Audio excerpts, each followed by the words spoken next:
Hello friends, আমার কিচেনে আপনাদের স্বাগত। আজকে আমি এই ভিডিওটাতে কুরকুরে ভেন্ডি রেসিপি আপনাদের সাথে শেয়ার করব।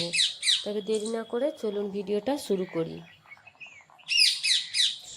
এখানে আমি 500 ভেন্ডি নিয়ে নিয়েছি আর ভালো করে ধুয়ে আমি ভালো করে এগুলোকে মুছে নিয়েছি। এবার এগুলোকে কেটে নেব। প্রথমে মাথাটা কাটবো, তারপর লেজটা কাটবো। কেটে তারপরে আমি মধ্যিখান থেকে চিরা লাগিয়ে মধ্যিখান থেকে আগে কেটে নেব। তারপরে আবার ওটাকে আমি দু টুকরো করে আগে ভালো করে দানাগুলোকে বার করে নিতে হবে, দানা থাকলে হবে না। এই দেখুন, এইভাবে কেটে নিতে হবে। আমি এইভাবে সবকটা ভেন্ডিকেই কেটে মধ্যিখান থেকে দানাগুলো ফেলে দেব। আর দানা থাকলে হবে না, দানা থাকলে নরম হয়ে যাবে, কুরকুরে হবে না। তো দানাগুলো আমি এইভাবে বার করে নিয়েছি।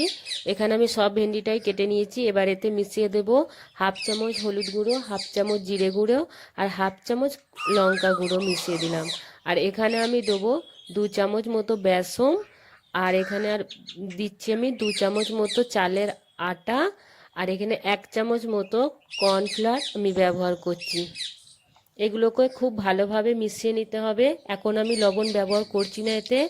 আর এগুলোকে খুব সুন্দর করে মিশিয়ে নিতে হবে। দেখুন, আমি এক্ষুনি ভাজবো, এই জন্য আমি লবণ এখন ব্যবহার করছি। ভাজার কিছুক্ষণ আগেই লবণ মিশাতে হবে, নাহলে পানি ছেড়ে দেবে আর ভালোভাবে আমাদের এগুলো ভাজা হবে না। এদিকে তেল গরম হয়ে গেছে। এবার গরম তেলেতে আমি ভেন্ডিগুলো ছেড়ে দেবো। ভেন্ডিগুলো প্রায় ভাজা হয়ে গেছে। এবার আমি এগুলোকে তুলে নেব। কুরকুরে ভেন্ডি একদম রেডি। যদি বন্ধুরা ভিডিওটা ভালো লেগে থাকে তাহলে লাইক, কমেন্ট, শেয়ার আর সাবস্ক্রাইব করতে মোটেও ভুলবেন না। ভিডিওটা দেখার জন্য অনেক অনেক ধন্যবাদ।